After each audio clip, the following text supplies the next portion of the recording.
Представьте, что вы родились девочкой в семье самурая в Японии лет так 400 тому назад. Вместо сказок на ночь мама учит вас правильно лишить себя жизни в случае нападения врага, а с 6 лет у вас регулярные занятия боевыми искусствами. Всем привет, это канал Ребро Евы, меня зовут Анна Шенцева. Я обожаю сильных badass женщин, тех, кто был на самом деле, и тех, кто живет в легендах и искусстве. Часто эти истории вдохновляют, но еще чаще они ужасают. Если вам тоже интересны такие истории, то вы по адресу подписывайтесь, чтобы не пропустить новые выпуски. Ну а сегодня мы поговорим о женщинах-самураях. Хотя именно так их называть не совсем правильно, но об этом чуть позже. Для начала пара слов о самураях в целом. Слово «самурай» происходит от глагола «служить». То есть это были воины на службе у даймё, так называли военных феодалов в средневековой Японии.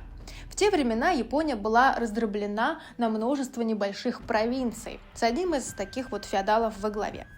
Каждый уважающий себя даймё мечтал расширить свои владения и отхапать кусок земли у соседа. А чтобы это сделать, нужны были не толпы крестьян с вилами, а крутая профессиональная армия. Вот так и появились первые самураи. По сути, это элитные наемники для разборок между кланами. И это был золотой век для любого парня с амбициями. Выучился виртуозно стрелять с седла и орудовать мечом? Поздравляю, теперь ты не просто деревенский задира, а буси, воин. Какой-нибудь даймё с радостью возьмет тебя на службу, даст тебе землю, статус и горы риса.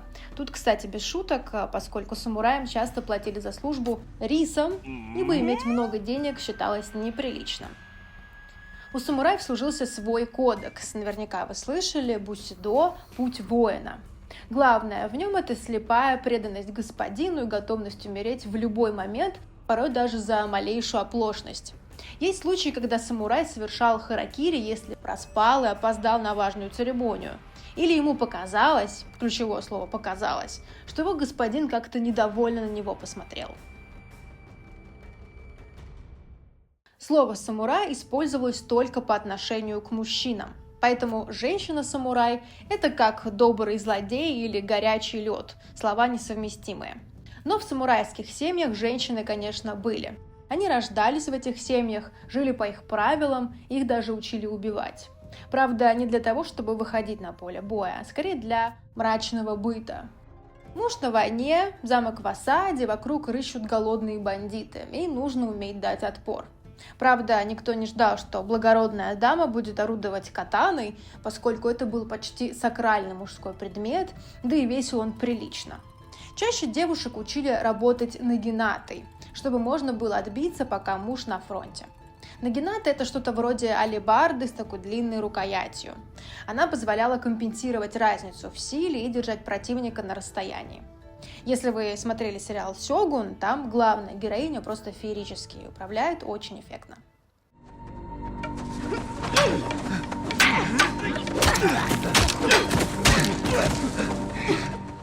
Вторым обязательным предметом для женщины в самурайской семье был кайкен – небольшой кинжал. Нож прятали в рукава, пояс кимоно или в волосы. Кайкеном можно было наносить как удары в ближнем бою, так и метать его, но у него также была более мрачная роль. Это инструмент для быстрого и вынужденного ухода. Если враги ворвутся в дом, женщина должна была уметь быстро покончить с собой. Понятно, что ничего хорошего не могло ждать женщину знатного рода в плену, и позор здесь был для всей семьи страшнее смерти. Поэтому важный навык для девушки – это не только умение убить врага, но и способность быстро и правильно лишить жизни себя. В отличие от мужчин, девушки использовали быстрый и точный удар кайкеном в основание шеи. И в этом последнем акте от женщины ждали безупречности и грации.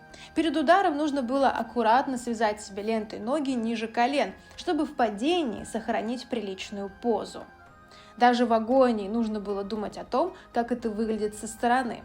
В общем, целомудрие было главной женской добродетелью даже в последние мгновения жизни. И именно то, что стать женщиной-воином было исключением, истории тех, кто сумел это сделать, сохранились в веках, часто в приукрашенном виде. Таких воительниц называют онна-бугейся, от слов «онна» – женщина и «бугейся» – человек боевых искусств. Самая известная воительница родилась в конце XII века во время войны между кланами Тайра и Минамото. Это Томоэ Гадзен. Ее описывали как невероятно красивую, при этом блестящую лучницу и фехтовальщицу. И когда дело доходило до драки, ее всегда ставили в первую линию атаки. В тяжелой броне, с огромным клинком и луком она вытворяла в бою невероятное. Ее личный счет подвигов бил все рекорды в армии. Многие источники намекают, что она была не просто вассалом своего командира Минамото но Юсинаки, но и его возлюбленной. И это добавляет драмы ее истории. Когда в решающей битве силы Юсинаки были на исходе, он приказал ей бежать. Почему? Тут версии расходятся. Возможно, он хотел спасти ту, кого любил, а возможно, просто не хотел умирать рядом с женщиной, поскольку это считалось позором для самурая. Тому и подчинилась, но напоследок снесла голову одному из сильнейших командиров армии противника. Что стало с ней потом, неизвестно, но вроде даже удалось выжить. Хангаку Гадзен. Она была из семьи, которая поддерживала проигравших. Когда ее брат устроил бунт против новой власти и был убит, Хангаку не стала сидеть сложа руки. По легенде, она собрала армию в 3000 человек и пошла в бой против 10 тысяч солдат сёгуна. Говорят, она отстреливалась из лука и рубилась на Гинатой так яростно, что стала живой легендой прямо на поле боя. Ее взяли в плен, только раненой.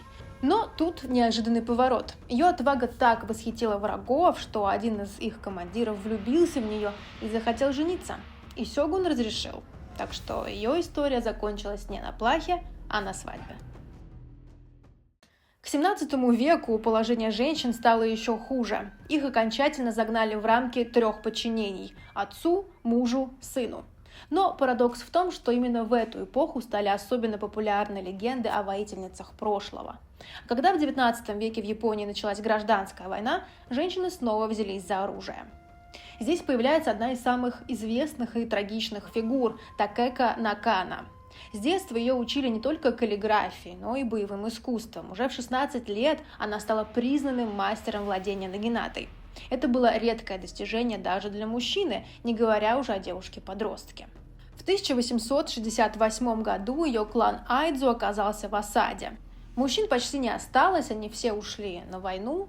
И тогда 21-летняя Такэко собрала и возглавила отряд из женщин-добровольцев, которые практиковались с нагинатой. Этот отряд назвали женским отрядом. Когда враг уже подходил к стенам, многие женщины написали прощальные стихи. Вот, например, строки Такэко и ее сестры Юка.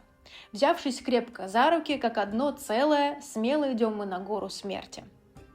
То есть они понимали, что, скорее всего, не вернутся назад. По самурайским обычаям воины обязаны были оставить такие стихи. Это был не просто формальный жест, а способ передать ощущение красоты в самый последний миг, проститься жизнью достойно. Затем девушки коротко постриглись, как мужчины-самурая, и взяли в руки оружие. Но отряд Такэко действовал самостоятельно, поскольку командование не согласилось зачислить его в ряды армии Айдзу, потому что они были женщины. Самое поразительное в атаке женщин-самураев в том, что они использовали традиционное холодное оружие, в то время как у их врага уже имелось огнестрельное. Женщин хотели взять живыми, поэтому им позволили атаковать на поле боя и сойтись в рукопашной. Наша главная героиня Такэко была в первых рядах, пока ее не сразила пуля.